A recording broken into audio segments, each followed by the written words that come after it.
എത്ര ഭംഗിയായ കളർഫുള്ളായിട്ടുള്ളൊരു പിസ്സയാണെന്ന് നോക്കിക്കേ. കുറച്ച് ഇൻഗ്രീഡിയൻസ് ഇതിന് ആവശ്യമുള്ളൂ. നല്ല കളർഫുൾ പച്ചക്കറിയൊക്കെ കഴിക്കാൻ മടിയുള്ളവരാണെന്നുണ്ടെങ്കിൽ നമുക്കിങ്ങനെ പച്ചക്കറിയൊക്കെ വെച്ചിട്ട് നല്ല കളർഫുള്ളാക്കിയിട്ട് കൊടുക്കാം. എസ്പെഷ്യലി സ്കൂളിൽ പോകുന്ന കുട്ടികൾക്ക് ബ്രേക്ക്ഫാസ്റ്റ് ആയിട്ടോ ഡിന്നറായിട്ടോ ഒക്കെ കൊടുക്കാം. അപ്പം നമുക്ക് നോക്കാം. Welcome to my channel. ഇന്ന് ഞാൻ തയ്യാറാക്കുന്നത് ബ്രൗൺ ബ്രെഡ് കൊണ്ടൊരു പിസ്സയാണ്. നിങ്ങൾക്ക് വൈറ്റ് ബ്രെഡ് ഉപയോഗിക്കാം. ഞാൻ ഇതുപോലെ ചെറിയ പീസാക്കി കട്ട് ചെയ്തിട്ടുണ്ട്. ഇനി ഞാൻ ഉപയോഗിക്കുന്നത് മുട്ടയാണ്. ഞാനൊരു 3 മുട്ട എടുത്തിട്ടുണ്ട്. ഇതിനൊപ്പം തന്നെ നമുക്ക് കുറച്ച് ഉപ്പിട്ട് കൊടുക്കാം. പിന്നെ നമുക്ക് കുറച്ച് കുരുമുളക് പൊടി ഇട്ട് കൊടുക്കാം. ഞാൻ കുറച്ച് ഇട്ടിട്ടുള്ളൂ, ഒരു 1/4 സ്പൂണിൽ അതിലും കുറവ്. അതിനുശേഷം നമുക്ക് കുറച്ച് മല്ലിയില ഇട്ട് കൊടുക്കാം. മല്ലിയില ചെറിയ പീസാക്കിയിട്ട് നമുക്ക് കട്ട് ചെയ്തിട്ട് ഇതിലിടാം. അതിനുശേഷം നമുക്ക് ഒനിയൻ ഇട്ട് കൊടുക്കാം. ഒനിയനും വളരെ ചെറിയ പീസായിട്ട് കട്ട് ചെയ്യണം, എന്നാലേ ഈ ഇൻഗ്രീഡിയൻസ് എല്ലാം അതിനകത്ത് പിടിക്കുകയുള്ളൂ. അതുകൊണ്ട് തീരെ ചെറിയ പീസൊക്കെ ഞാൻ കട്ട് ചെയ്തിട്ടുണ്ട്. ഇനി നമുക്ക് ഇതെല്ലാം കൂടി നന്നായിട്ട് മിക്സ് ചെയ്യാം. നന്നായിട്ട് ഇളക്കി കൊടുക്കുക. ആ മുട്ടയിൽ എല്ലാം ഉൾപ്പെട്ട് നന്നായി യോജിക്കണം. ഇനി നമുക്ക് കട്ട് ചെയ്ത് വെച്ചിരിക്കുന്ന ബ്രെഡിൻ്റെ പീസുകൾ ഇട്ട് കൊടുക്കാം. ഇനി ബ്രെഡിൻ്റെ പീസ് ഇട്ട് കൊടുത്തിട്ടും നമുക്ക് ചെറുതായിട്ട് മിക്സ് ചെയ്യാം. അതിനൊപ്പം തന്നെ നമുക്ക് 1 സ്പൂൺ പാലൊഴിക്കാം. 1 സ്പൂൺ പാലൊഴിച്ചത് ഞാൻ ഒന്ന് മൃദുവാകാൻ വേണ്ടിയാണ് ഒഴിച്ചേക്കുന്നത്.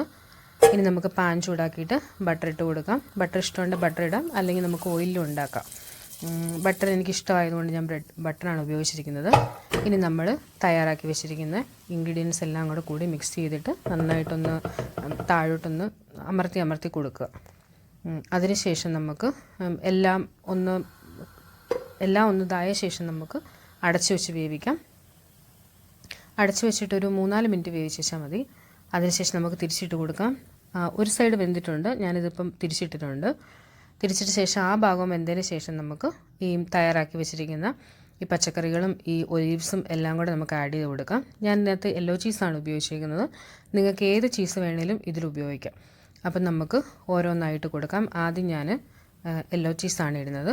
യെല്ലോ ചീസ് എല്ലാം നന്നായിട്ട് എല്ലാ ഭാഗത്തും ആയതിനു ശേഷം ഞാൻ അടുത്ത ഇൻഗ്രീഡിയൻസ് ഇടുവാണ്. അടുത്ത് ഞാൻ ഇടുന്ന ക്യാപ്സിക്കമാണ്. ക്യാപ്സിക്കം ഞാൻ പല കളറിലുള്ള ക്യാപ്സിക്കമാണ് എടുത്തേക്കുന്നത്. പച്ച, ചുമപ്പ്, അതുപോലെ മഞ്ഞ. ക്യാപ്സിക്കം ഞാൻ നന്നായിട്ട് വിതറി കൊടുത്തിട്ടുണ്ട്. അതിനുശേഷം ഞാൻ തക്കാളി ചെറിയ പീസായിട്ട് കട്ട് ചെയ്തിട്ട് അതും ഞാൻ ആക്കി എല്ലായിടത്തും വിതറി കൊടുത്തിട്ടുണ്ട്.